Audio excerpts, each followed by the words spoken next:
Is ready. Clay, you ready? All right, wonderful. Well, good morning. I'm Senator Mark Johnson, Senate Republican Caucus Leader. A couple of weeks ago, we presented a Minnesota First agenda. In that presentation, we identified waste, fraud, and abuse of taxpayer dollars as a top issue for the Minnesota Senate Republicans. And we are well supported in that effort by Minnesotans. In recent polling that many of you have seen, 20% of respondents felt it should be the top priority of the Minnesota legislature to tackle this session. Minnesotans work hard, and we are caring people. But with at least $500 million in fraud over the last 6 years, we are tired of being the headlines for all the wrong reasons. We have several bill authors here today to talk about our comprehensive plan to hold government accountable, to stop the disregard for Minnesota taxpayers' dollars. I'll turn this over to Senator Coleman to talk now about our approach and how we will put Minnesotans first. Senator Coleman. Well, good morning. My name's Julia Coleman. I represent Senate District 48. We are here before you today because unchecked waste, fraud, and abuse have been allowed to run rampant under the current administration and one-party control. A lack of accountability and little transparency with the public has been allowed to become a cultural norm under the administration, and it has led to Minnesota taxpayers being defrauded by $500 million. The governor's proposal simply shuffles the deck chairs around on the Titanic, but fails to provide any real accountability measures. Governor Walz said we need to turn the dial on fraud, but I think it's time for us to pull the fire alarm. Minnesotans have made it very clear. They expect us to root out the waste, fraud, and abuse and implement robust prevention measures. All of our proposals accomplish what the governor has failed to do. It delivers comprehensive reforms to protect every dollar entrusted to us by Minnesotans. So kicking off a series of bills, a comprehensive approach to tackle waste, fraud, and abuse is Senator Drazkowski. Thank you, Senator Coleman. Steve Drazkowski from Wabasha County Senate District 20. It's startling if you look at where we are at as a state in terms of fraud. What is the equation? 25 fraud scandals in 6 years plus a governor that does nothing about it equals a culture of fraud and corruption here in the state of Minnesota. One of the areas that I'm working on is working to develop an institutional conscience focused upon fraud avoidance, fraud identification, and prompt fraud reporting within the culture of Minnesota state government, something we definitely do not have now. One of the things that I heard the governor talk about recently was, well, we can't do anything about it. We can't stop paying payments when fraud's recognized.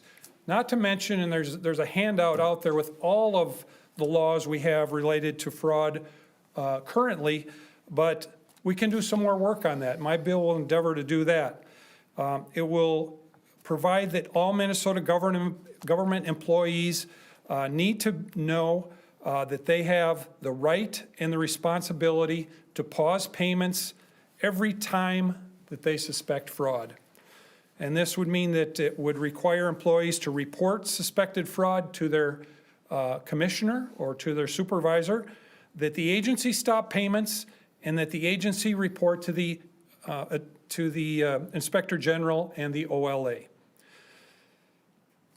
Also, one of the tools that we can bring forward is the purse strings. And that's what we as a legislature provide. We are in control of the purse strings. If employees fail to or refuse to comply with laws requiring disclosure of fraud, there would be financial consequences. The approach that I'm looking at is the agency's base budget for operations that would include salaries, staff, related expenses, benefits, will freeze for 2 years. If indeed there's fraud recognized in that agency and the agency doesn't act according to the law. The agency is prohibited by law from doing interfund transfers or otherwise administratively increasing the funding to that spending area. We need to create a culture that says fraud is not okay, and government needs to act as soon as it identifies it.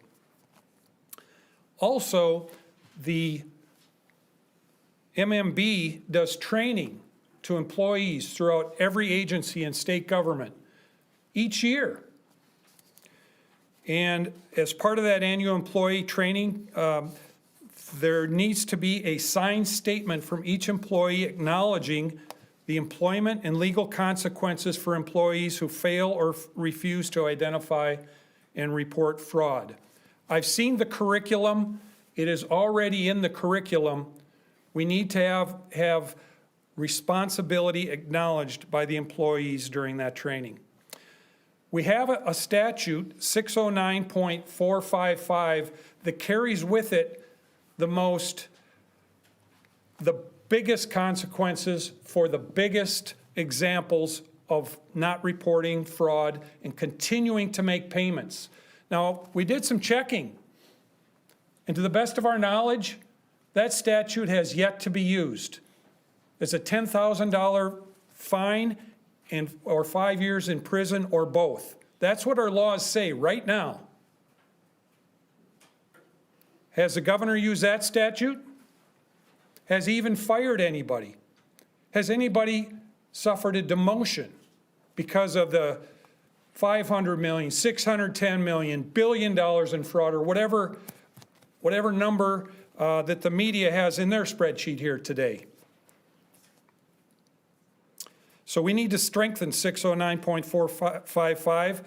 It needs to be scaled to also include lesser degrees of offenses and create a process for referrals within that particular statute to flesh it out better than it is.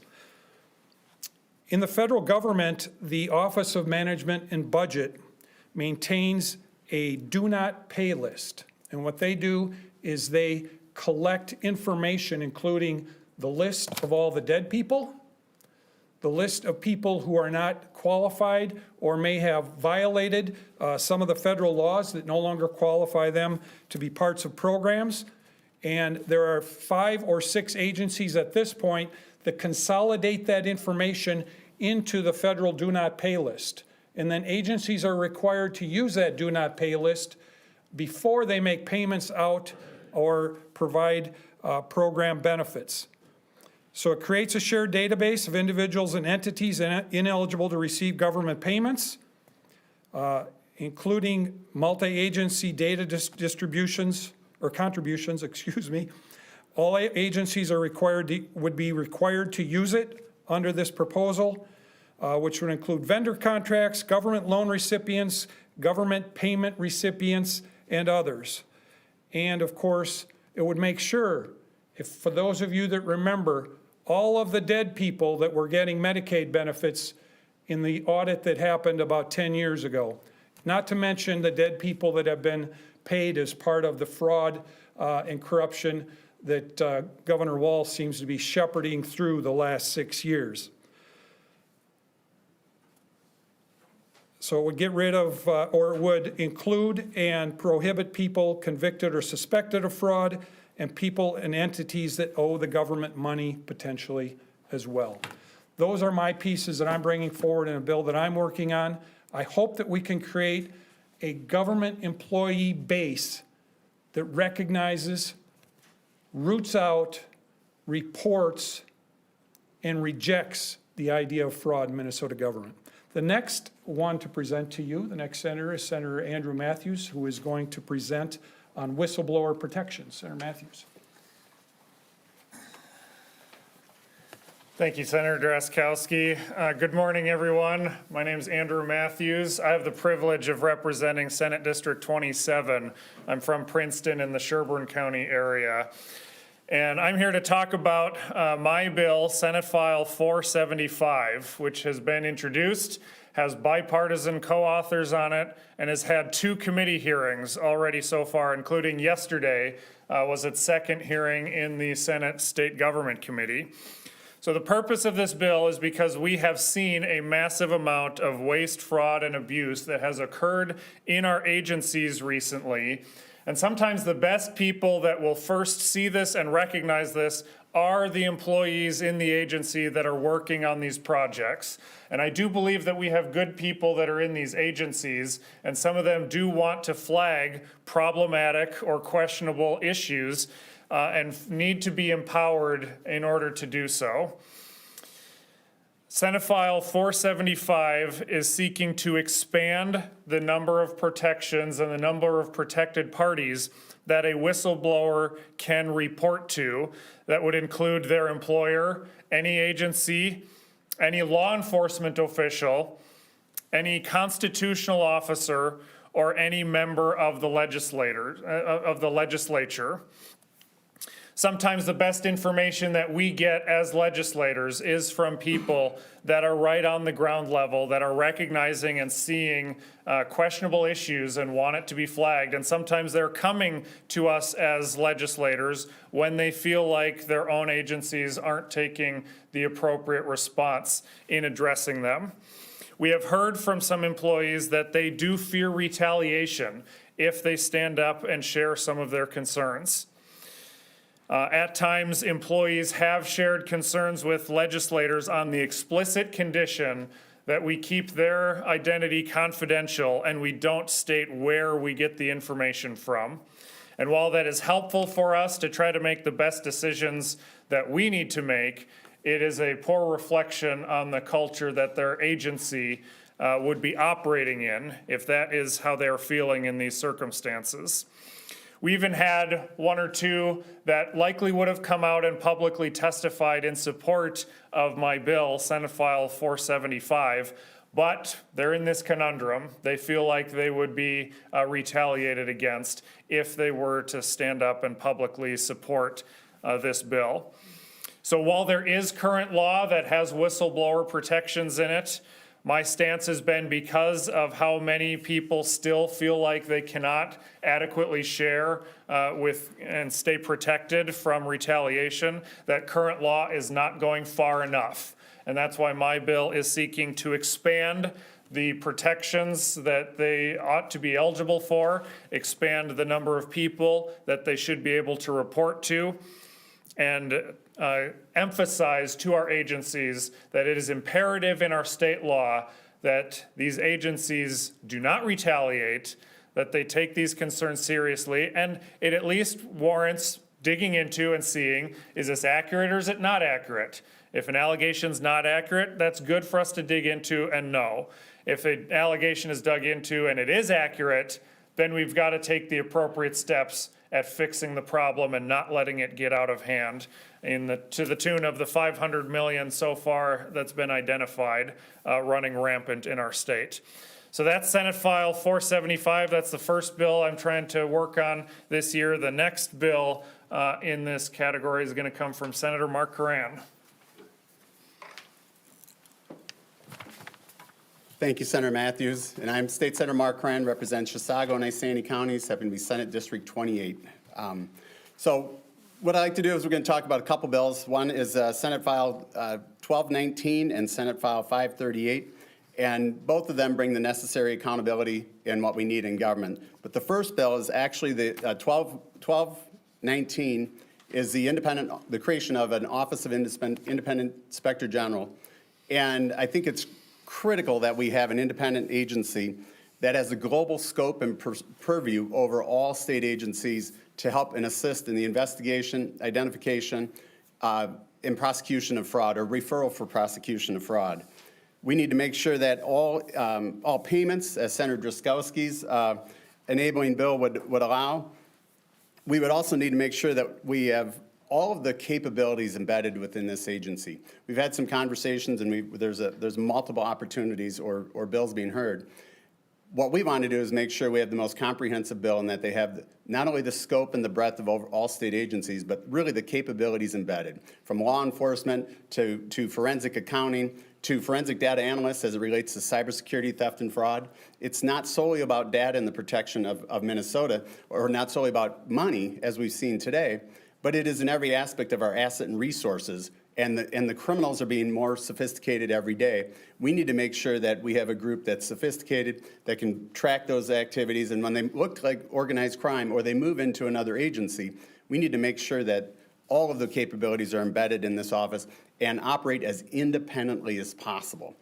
The other pieces to it, what the Inspector General office is not a replacement for the agencies to do their work. Second component or second bill that's being drafted as we speak is government training and reform. We have to bake in the accountability that doesn't exist in government to hold them accountable at the individual level, not only for the identification of fraud and all those things, but to make sure that every aspect of the jobs are performed at a much higher rate. That accountability doesn't exist today. You've seen no actions on this fraud. And what we're seeing here today, we could be up $1 billion. I would argue that the waste component is exponentially larger than that, meaning waste that services and dollars are not going to people who really need it. They're being wasted through ineffective government, or as I call it, swimming through the lane of government ineffectiveness. That's much larger. And so one of the pieces is the bill. We have to start to train our workforce to the things that don't occur naturally in government as it does in a private sector. It will correct itself in the private sector. We have no corrective action, naturally occurring corrective action in state government today for when they get their job wrong. That's what that piece does. And that's critical for them to do their job, to make sure that they stop as many things up front, but then the IG's office has the ability to prosecute those most egregious abuses in a criminal manner. The other piece to that is having data available. So there'll be a data retention policy or bill being drafted that also looks at, if we don't have the data, doesn't matter how good the IG is or what their capabilities are. We've seen a horrible trend today in government to move data retention policies, especially around email, to less than a year, and even there's currently a couple agencies talking to go to 60 days. That would greatly inhibit the ability or the accountability and transparency that we expect as citizens from our government. So that is one bill, and it's critical, separate but critical from the Inspector General and all of our employees to be able to do the work necessary to hold everybody accountable. So in closing, on the Inspector General's office, I think you've seen a lot of ideas. There's a lot of work to do. We know it's our top priority. We know it's the citizens' top priority. And you'll see it evolve a little bit. There's some good things that I've already talked about. We've had some bipartisan action in this. I think that's going to continue between the House and Senate versions. At the end of the day, we think we'll have a great bill. So with that, I'd like to talk about the Senate File 538. It happened to be a Senator Anderson bill and presented on his behalf. So what it does is it follows the recommendations of the Office of the Legislative Auditor around grants management. And we've seen a lot of, we hear more bills about grants management. But what his bill does, creates a centralized grants management director, which will improve compliance, transparency, and accountability across all departments to strengthen oversight. It improves uniformity by requiring the director to be tasked with developing statewide policies and grant administration and ensure that state agencies follow the law when awarding and managing grants. Also has a grantee checks and balances and a compliance requirement that they would oversee the collection of the appropriate documentation, ensure that's collected to determine their eligibility and monitor it over time. And the last component to it is grant tracking technologies would require the director to create a uniform statewide grants tracking mechanism. Many of the grantees that you've seen today and many of the fraud activities, it's not in a single agency. It's global. Many of them are getting, the last spreadsheet I saw, many of them get grants from 10 separate agencies, a single business or a single nonprofit. So it's one of the views to try and close the loop where we believe significant waste and fraud is occurring, and we believe this will do it, and it gives a statewide purview on grants management. So with that, we'll move on to our next speaker, will be Senator Kroon.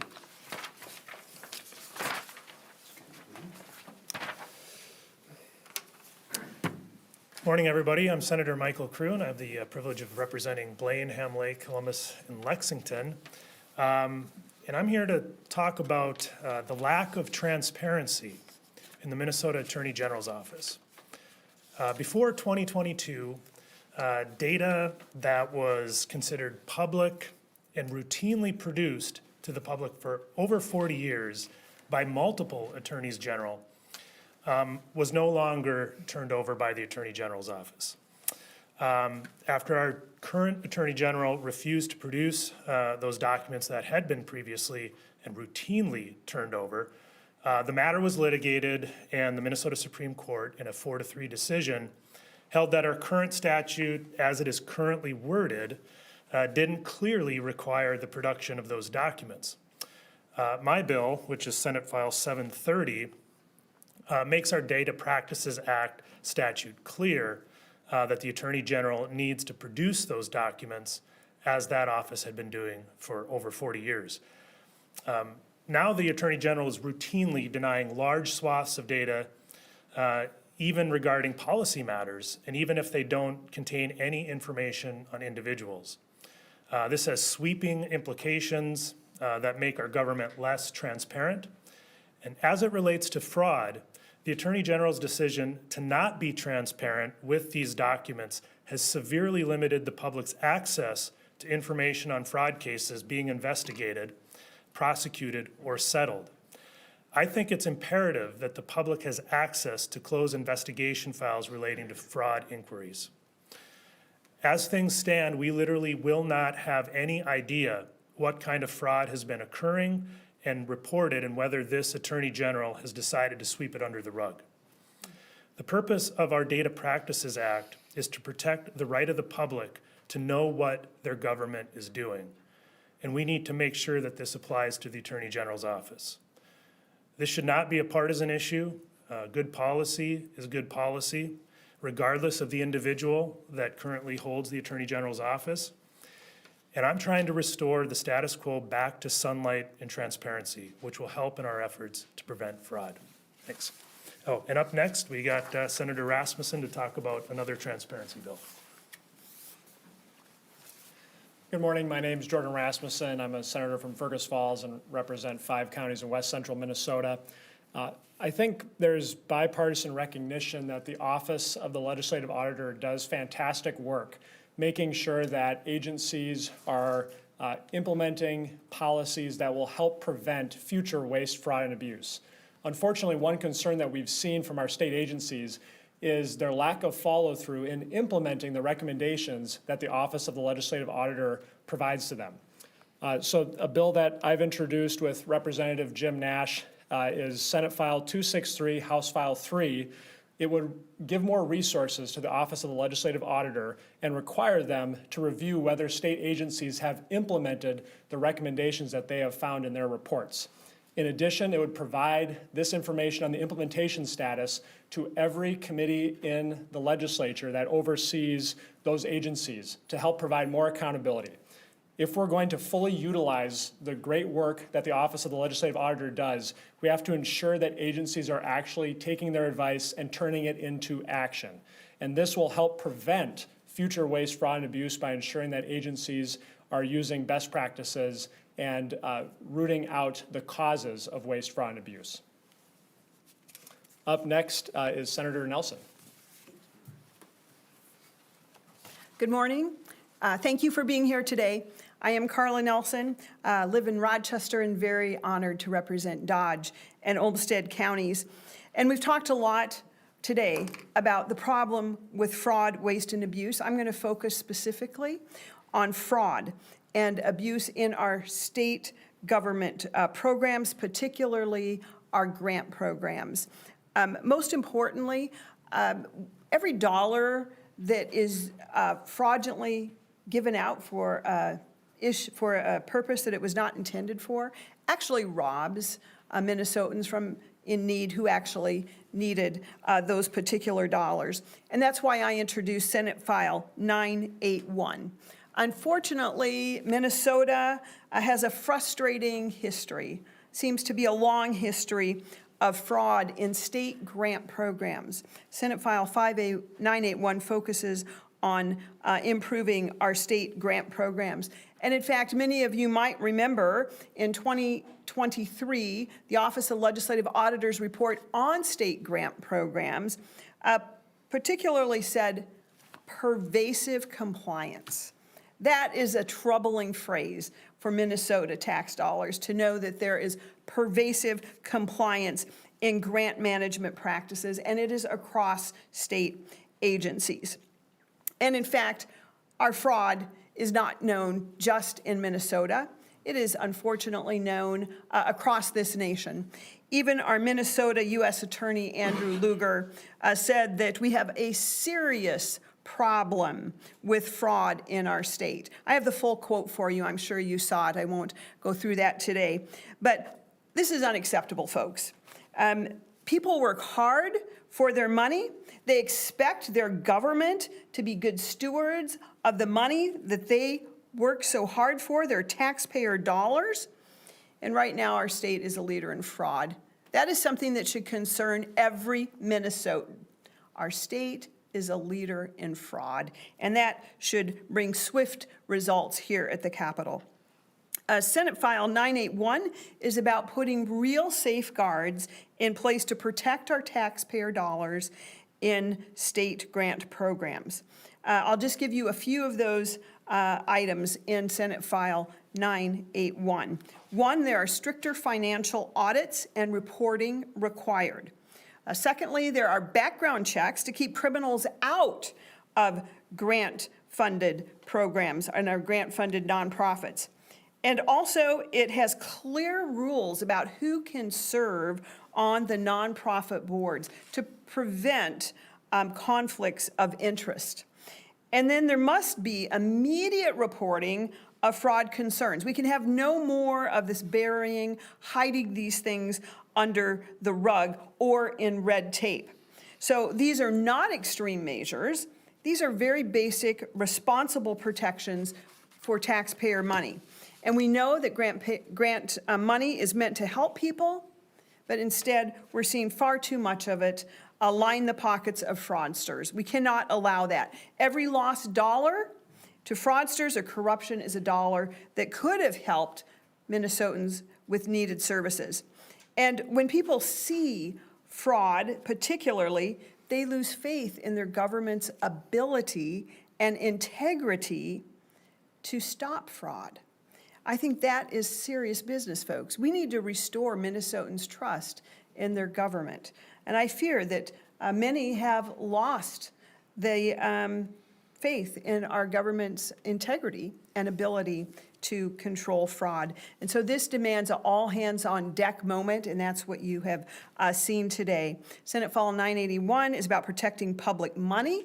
It ensures that nonprofits that receive state funding are held to very reasonable but important safeguards of transparency and accountability and financial responsibility. We cannot allow another feeding our future to happen in our state. It's our responsibility to fix the cracks in the system that we have today, and we must stop the fraud. We must stop the fraud before another scandal steals even more taxpayer money for fraudulent purposes. Senate File 981 is a straightforward solution. I hope it will have bipartisan support, and we all should be able to agree that public money should be spent wisely and honestly. With that, I will turn it over to Senator Coleman to close our conference today. Senator Coleman. Well, hello again. I am thrilled to talk about Senate File 1123. We are ambitious in the Senate to have Senate files with that type of number already. Senate File 1123 also focuses on state grant reform. This bill ensures that Minnesota tax dollars are actively protected by strengthening how our agencies distribute and monitor grants while reducing the possibilities for potential fraud. So some notable changes in this proposal include increasing transparency surrounding the recipients of state grants, authorizing agencies to suspend funding if a grantee is charged with a crime related to that grant, and strengthening grant oversight by requiring in-person visits to grantees before payments are distributed. Like you've seen up here today, Senate Republicans, we are taking waste, fraud, and abuse incredibly seriously. As I said before, Governor Walz said we need to turn the dial on fraud, but we believe it is time to pull the fire alarm. And that's what we're here to do today. With that, I'll open it up for questions. Senator Grant, you talked a little bit about the specific differences between your bill and the OIG bill we saw from Senator Gustafson. So, yes, the difference yesterday is, I think what we've seen is the difference is it doesn't provide the clarity between the Office of the Inspector General, the newly created, and the legislative auditor. And if you've heard during the testimony, we have to have those very distinct organizations and clear delineation of responsibilities for both to operate independently and effectively. When, again, I said earlier in my statement that the Office of the Inspector General Office is not daily operations and agency oversight to statutory compliance. That's the Office of the Legislative Auditor's responsibility. So that's one area where we need to be clear. I think when you think about bipartisanship, I think you'll see our final bill look more like the current bill on how we select the Inspector General. That's a blended balance between the legislature and the Office of the Administrative Hearing, Chief Law Judge. And I think there's some good pieces in there. But I don't think it goes far enough beyond shuffling chairs and resources. Today, if you look at the proposal in what, not only what scope, they don't have a scope and who would be included. As I said yesterday, not just Inspector General's offices, but we have those capabilities embedded in all agencies. They're normally guys under the criminal division. So we need to make sure that we're very clear that who is in scope, who is not in scope, but then also the capabilities. If you looked at the capabilities, they have subpoena power and they might require a couple licensed peace officers. But that doesn't give them any more capabilities than the current Office of the Legislative Auditor. Okay? So we don't need to replicate those resources. We need them focused on more criminal activities and the primary referral resource from the Legislative Auditor in all agencies for the suspicion of fraud and criminal activities. That's where I think some of the biggest capabilities misses are. It doesn't talk about warrant capabilities, be able to go do surveillance. They're going to have all those things, not just peace officers with their capabilities being hindered, but peace officers and a variety of investigators with the skill sets. The criminal cybersecurity, right? Forensic auditing, all of those capabilities and responsibilities have to be embedded in that group so they can provide the global protection for Minnesota's assets, not only financial, but information and all other protection from a global view. So help me understand, yesterday, when the bill was being discussed in state government, you had a line of questioning, and why introduce another bill and why not work within the confines of the bill that's already introduced, especially when you have a fellow senator in your caucus that was up at that table? Yeah, and I think that's, you're seeing there's great bipartisan support within our caucus, but for the reasons I just described, those ideas haven't been accepted to the date. There's not a clear delineation between the Office of the Legislative Auditor and the Inspector General as being proposed. And so I think you'll see, at the end of the day, you'll probably see a different House version that I believe is going to be our version that's far more comprehensive to meet with all the capabilities in the scope which doesn't exist in today's bill. Some of the recommendations to that delineation of OIG and Legislative Auditor have been provided and still not accommodated. So that's why I believe there's many good ideas in it, and we're going to have many good ideas. At the end of the day, we hope that it ends up in a great bipartisan bill that we can put on the governor's desk and say, listen, the Republic, it's a priority for all Minnesotans. And to see if the governor is going to sign that bill. So we have great hopes in it. But for all the things, if you heard me yesterday, there's a lot of things missing in the bill. And I think the author, Senator Gustin, has been open to accept, but I think I have a view very different of government. This is my over 40 years in and outside of government. She has a great view of being a legislator for a short period of time, but I don't think that broad. And so I'm going to bring all of that knowledge within the agencies to make sure we form our bill to be the most comprehensive and effective. That's why why I mentioned not only the Inspector General is important, but we need our agencies. We need to forcibly put training on them to create the culture, not just the culture of stopping fraud, but the culture of effectiveness and accountability. All of that matters. Because if the agencies continue to perform as they do today, our Inspector General's ability will be greatly hampered. Senator Crew, on the topic of the Attorney General's office, you mentioned some data and information that hasn't been coming through since 2022. Can you specify what kind of data and information that is? Yeah, thanks for the question. It's data that primarily on closed investigations and non-investigatory policy matters applying to non-individuals. And I know that's a little legalese. And it's like a 56-page court opinion. It's a fantastic court opinion. You should read it. And I'm happy to answer questions about it. But that's primarily what it is. So we're not talking about individuals.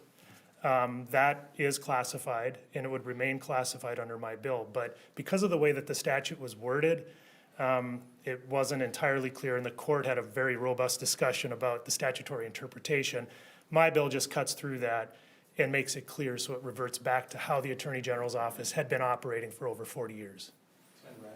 I think it was the 2007 OLA audit, made a lot of recommendations to the legislature. One of them, some of them were adopted, a lot of them were not adopted. One of them was ending directed appropriations to nonprofits in legislation. And the other, you talked about abiding by OLA recommendations. You were a little chagrined at Finance a week or so ago that the legislature itself does not get very good grades as far as implementing. So can you talk about that and sort of modeling good behavior by the legislature and how you affect that culture change? Yeah, it's a great question. I think especially under single-party control in the last 2 years, we saw a plethora of direct appropriations going to nonprofits without a whole lot of vetting. And that's leading to some of the issues in waste, fraud, and abuse that we're seeing today. One of the key parts of the bill that I've introduced and we had a hearing on yesterday in the Senate State Government Committee is ensuring that the relevant committee chairs and leads get the recommendations for their budget areas. And I think that accountability is really important. And another piece of the bill will actually produce a report card to show which committees invited the legislative auditor to come in and present on the reports of their office. And so again, the Office of Legislative Auditor can't force any agency or the legislature to take action, but my hope is by following up on the implementation status and presenting those recommendations directly to the committees and to the public, that we'll have more accountability and follow the good work that the Office of Legislative Auditor outlines. So does anything here in any of these bills actually reflect those OLA recommendations that the legislature does not do direct grants to nonprofits? The big piece, I think, I can let my colleagues up here talk about the proposals on grant management, but this is something that the Office of the Legislative Auditor has highlighted year after year, session after session, that the state of Minnesota doesn't have a centralized grant management system and oftentimes don't know where the dollars are going. I think a number of the bills here will tighten up the criteria, we'll tighten up the process and ensure that we have more visibility into where public dollars are going. I'll just add to that. Senate File 981 is from the OLA report regarding managing nonprofit grants. Does it include anything having to do with directed appropriations to nonprofits by legislators? It does not. It does not. But I would tell you the size of the issue. Through 2022, just from 17 through 2022, we had been giving out each biennium $1 billion of grants. And so I think it's important to note. Now, of course, then we had the trifecta in 2023 and 2024. So certainly the number and the amount of these grants that need oversight has certainly increased, surely above the $1 billion limit level. The largest recipient is the reinsurance nonprofit. I can't speak to that. Can I ask Senator Drazkowski a question?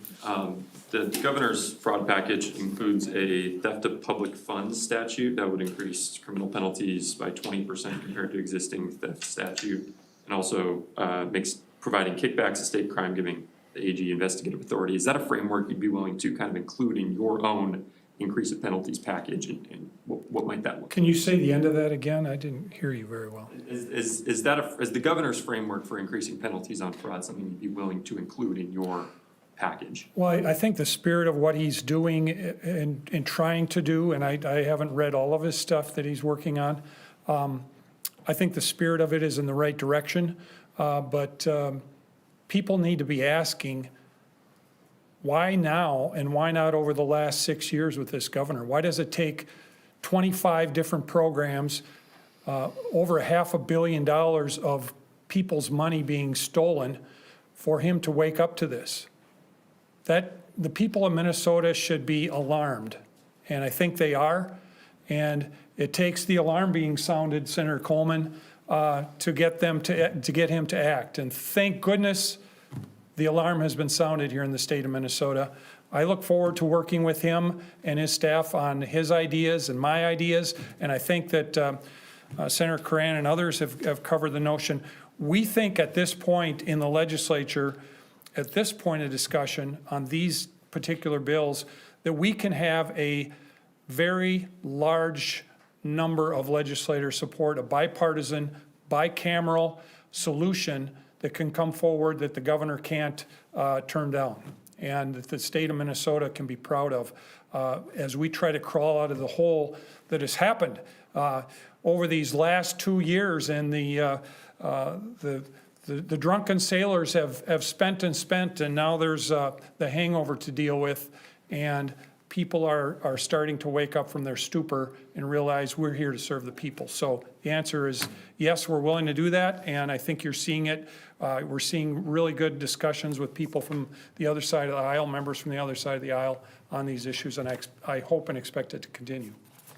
Regarding grant managements, with legislatively named grants, those are policed by the legislature. Like that's if you were to reduce that, that would be a self-enforcing measure.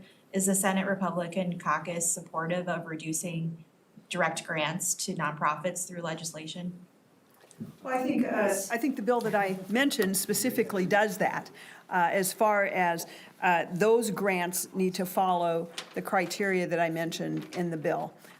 There are other things that I didn't mention as well, like filing a 990. And so all of those things would be necessary to receive those. Are you talking about legislative approved grants, perhaps through the Jobs Committee, for example? Is that? Yes. Like budget bills that have specific nonprofits with an allocation. Well, those budget bills come through individual committees. I can tell you that I offered these grant oversight issues in the Jobs Committee last year as amendments. I believe I offered them on the floor last year as well, and they were not adopted. But I do believe that is the intent, that these legislative grants would follow the criteria outlined in the legislation that would help prevent fraud, help reduce and make sure that we don't have conflicts of interest. So all of those things would apply. Yeah, her bill doesn't ban the legislatively named grants. I know a few of you have asked. It just puts them in line with any other grant, that they all have to follow the same process. I know it's 10:45, so if any of our senators need to go, because I know we're on a tight time schedule, feel free to sneak out. I just want to add on to that real quick. I've served with 2 legislative auditors here in the state of Minnesota, and I remember Jim Noble's frustration with the legislative auditor will issue these reports and nothing happens. And I think that the discussion around Senator Rasmussen's bill and some of the discussions that Senator Coran and others have had is that we need to keep in front of the legislature the discussion and the realities that the legislative auditor is pointing out, so that the legislators can't deny sheer reality looking them in the face. And it is our responsibility.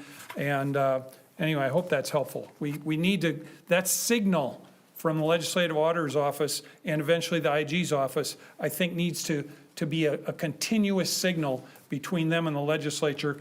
I don't think we should be doing handouts to nonprofits. And I can let my colleagues talk, but I'm not seeing a lot of Republicans interested in what happened last biennium. Can I ask Senator Johnson a question? Sure. So we're 3 months from an election. We're 21 months from another election. As much as this is a partisan issue, at what point do you lay down the swords, the partisan swords, and sit down with the Ds and the governor and work this? Is it April? Is it May? Is it never?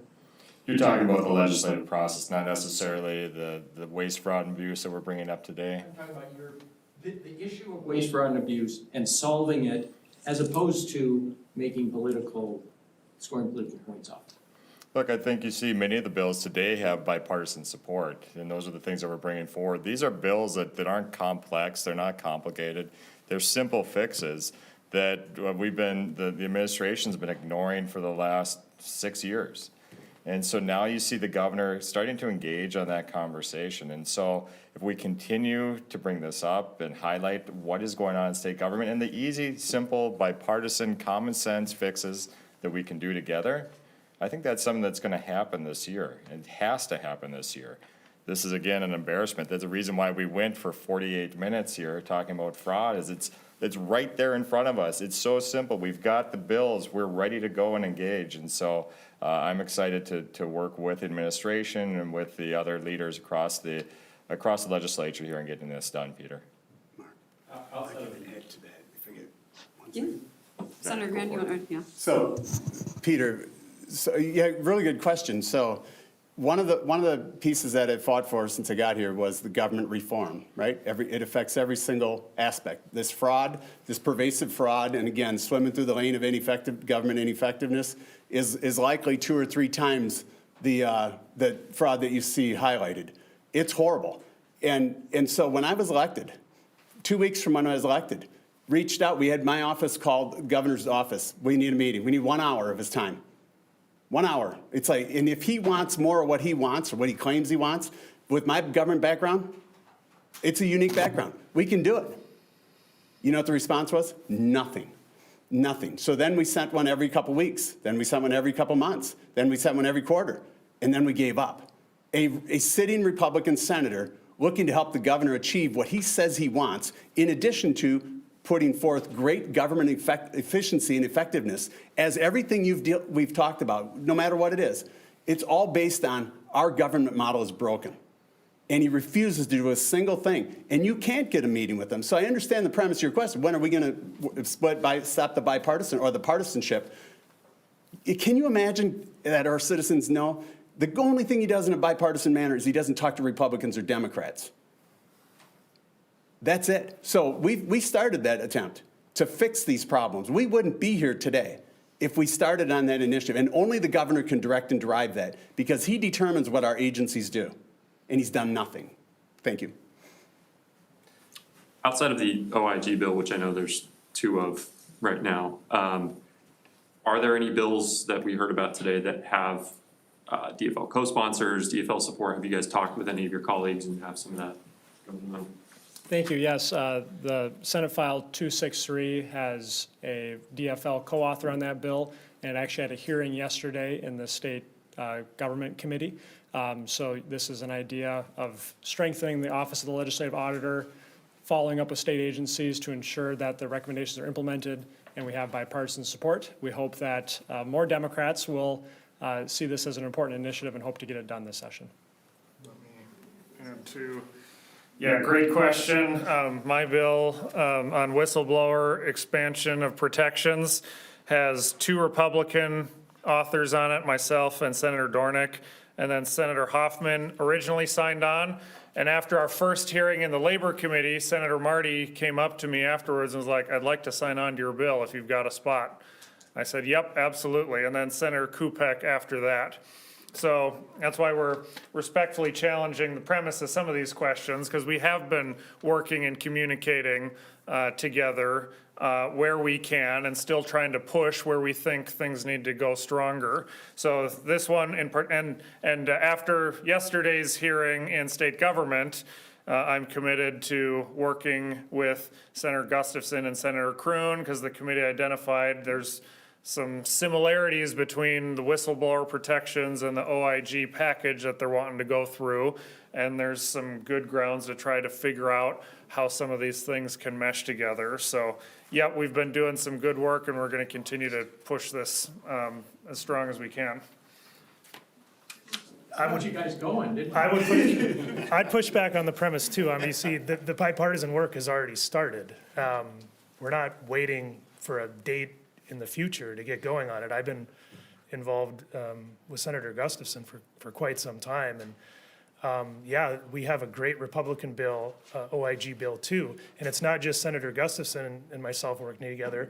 We are working with Senator Cran, and if you noticed at the hearing yesterday, there was great questions and input from Senator Barr and Senator Drazkowski and Senator Lang and even Senator May Quaid.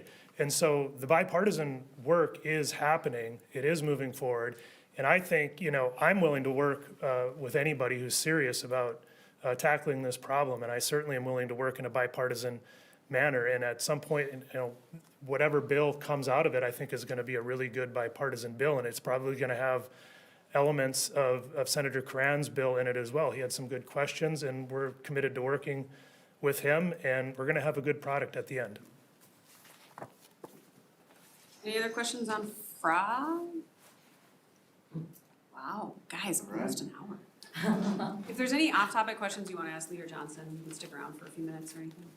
Otherwise, I think we're good. Thank you guys. I think she was kind of wrapped.